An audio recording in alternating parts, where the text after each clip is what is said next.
Alright mga paps, welcome to our YouTube channel. For today's DIY natin ay meron tayong i-repair dito na snap button, no?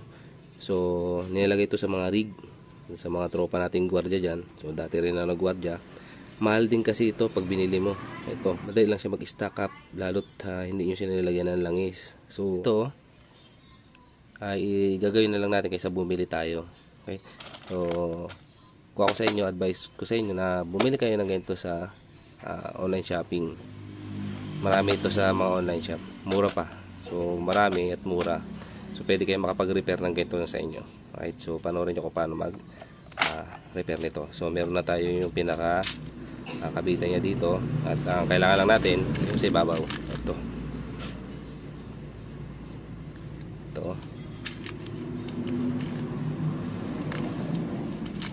At ito. Ayan. Kompleto na rin to. So meron na rin niya para doon sa pupukpukan natin. At may pambutas. At saka ito. Right. Repair na natin to. Yan lang naman, oh. Ilagay nyo lang yun sa likod. Ilagay nyo ito. Yan. And then gamitin nyo to. Ayan. Tapos pukpukin nyo lang ng banayad. Isa pa. Right. So ayan. Ayan na tayong isang naikabit. Next.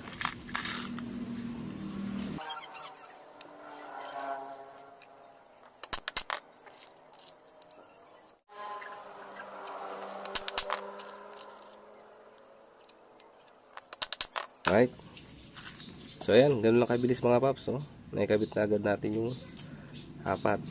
So lagay natin siya ng langis. Dito tayo maglagay. Konti lang. Tamang mabasa lang natin siya. Ayan.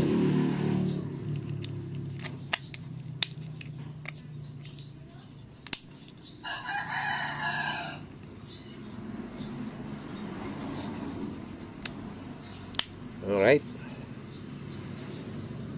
So ito na agad mga paps yung finished product niya. Ito na agad mga paps yung nagawa natin yung DIY. So hindi na kayo bibili, di ba? Hindi na kayo bibili ng ganito kasi mahal din to. Alright. So ito lang bibili ninyo. Kompleto na siya. At marami na kayong ma-repair. Alright.